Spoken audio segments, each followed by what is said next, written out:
بسم الله الرحمن الرحیم. باب د مریض تپوس. باب د مریض تپوس.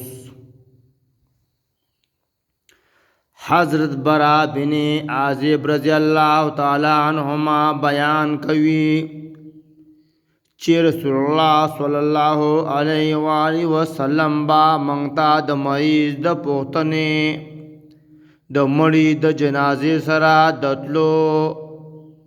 د ترشکی جواب ورکولو د قسم پوره کولو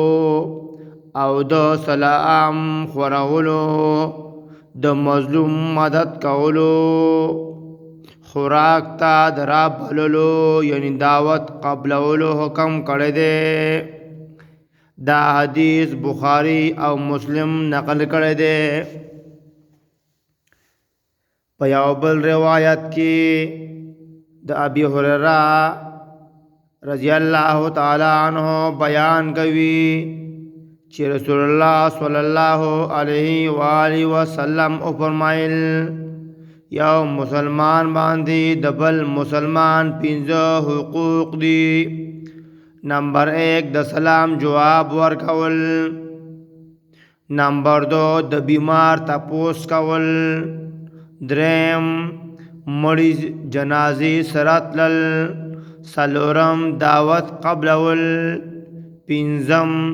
د ترشکی جواب ورکول. دا حدیث بخاری او مسلم نقل کړی دی. په یو بل روایت کې د حضرت ابي هريره رضی الله تعالی عنہ نقل دی چې رسول الله صلی الله علیه و آله وسلم فرمایل چې الله تعالی با د قیامت په ورځ فرمایي چې د آدم زویا زه بیمار شوی یم لیکن تا زما تپوس ونکړو. هغه به ووایي ای الله ته خو رب العزت ما ستا عیادت یعنی تپوس څنګه کړی وې. الله جل جلاله به وفرمایي تا ته پته نه وه چې زما پلان کې بنده بیمار دی بیا هم ته د هغه تپوس یعنی بیمار پرسۍ دپاره لانړې کچری ته د هغه بیمار پرسۍ دپاره تللی وې نو زه به دې هلته موندلی وې. بیا به وفرمایي ای د آدم زویا ما ستا نه خوراک وغوښتلو نو تا ما ته خوراک رانکړو. هغه به ووایي ای زما مولا ته خو رب العالمین زه تا ته څه او څنګه خوراک درکولی شم. الله جل جلاله به فرمایي زما پلان کې بنده ستانه خوراک غوښتلو لا راغی لیکن تا هغه ته خوراک ورنکړو. تا ته پته نشته چې کچرې تا هغه ته خوراک ورکړی وې نو هغه خوراک به د اجر ثواب په صورت کې تا ته زما سره موجود ملاو شوی وې.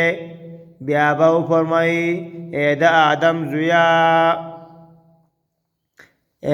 ما ستانه اوبه غوښتلې وې لیکن تا ما ته اوبه رانکړې. هغه به ووایي ای الله ما پتا څنګه اوبه څښلې وې ته خو رب العالمین الله تعالی به وفرمایي زما فلان کی بنده ستانه اوبه غوښتلې وې لیکن تا هغه تږی واپس کړو. اوبه دې ونه څښولې تا ته پته نه ده تا ته پته نه وه کچرې تا هغه په هغه اوبه څښلې وې نو نن به دې هغه اوبه ما سره موندلې وې. دا حدیث مسلم راوړی دی.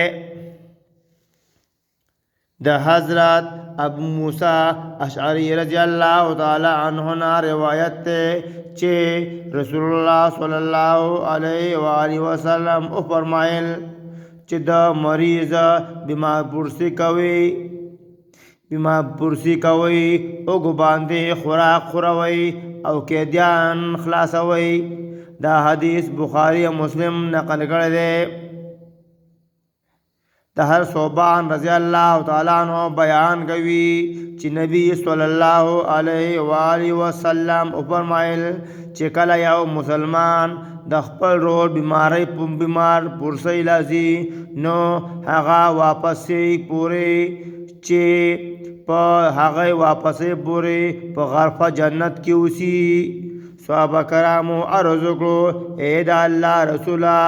غرفه جنت نه مراد ده رسول الله صلی الله علیه و آله وسلم فرمایل د جنت میوه گویا هغه د جنت میوه راټوکوي کوم چې په آخرت کې وا داغه پکار راځي یو بل روایت د حضرت علی رضی الله تعالی عنہ بیان کوي چې ما د رسول الله صلی الله علیه و وسلم نه دا فرمان اوریدل دی چې کچره یو مسلمان د سحر په وخت کې خپل روح بیمار پرسی کوي نو تر ماښام پورې او یا زره ملائک هغه د پاره دعا کوي او کچره ماښام بیمار پرسی وکړه نو تر سحر پورې او یا زره ملائکه هغه د پاره دعا کوي او هغه د پاره په جنت کې د میو ذخیره محفوظ کول شي ترمذی دا روایت راوړی دی حضرت انس بن مالک رضی الله تعالی عنہ روایت ته چې یو يهودي با د رسول الله صلی الله علیه و آله وسلم خدمت کولو هغه بیمار شو نو رسول الله صلی الله علیه و آله وسلم داغه بیمار پرسی د پاره تشریف یوړو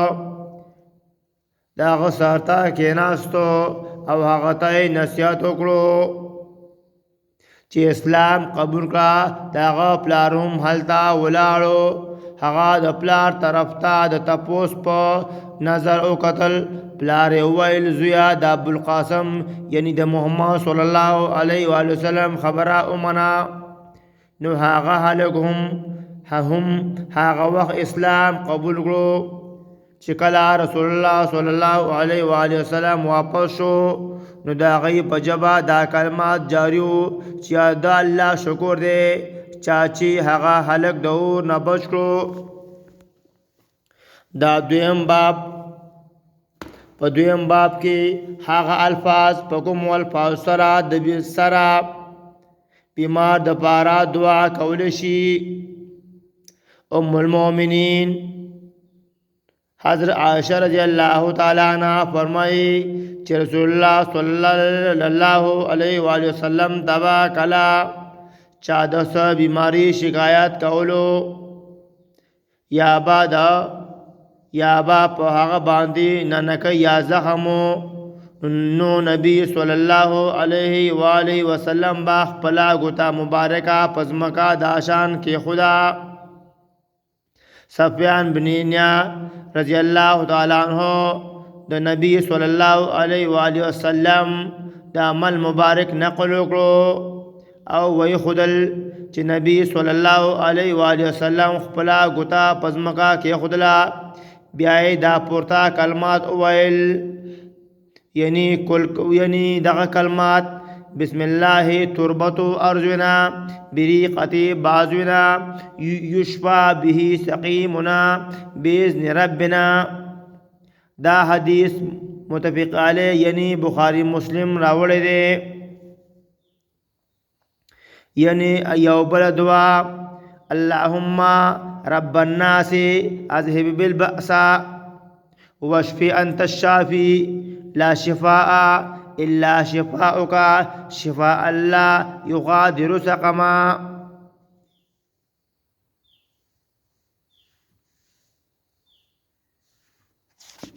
یو بل دعا اللهم رب الناس مذهب البأس اشفي انت الشافي لا شافي الا انت شفاء لا يغادر سقما یو بل دعا چې هغه د نبی صلی الله علیه وسلم نه ثابت ده اللهم اشف سعدا اللهم اشف سعدا اللهم اشف سعدا. یعنی دا نبی صلی الله علیه و آله وسلم سعد رضی الله تعالی عنہ ته دعا کړې ده. په دغه الفاظو هم ته دعا کول شي چې الله پلانی ته شفا نصیب کړي. الله تعالی دې موږ ته په دې باندې د عمل کولو توفیق نصیب کړي.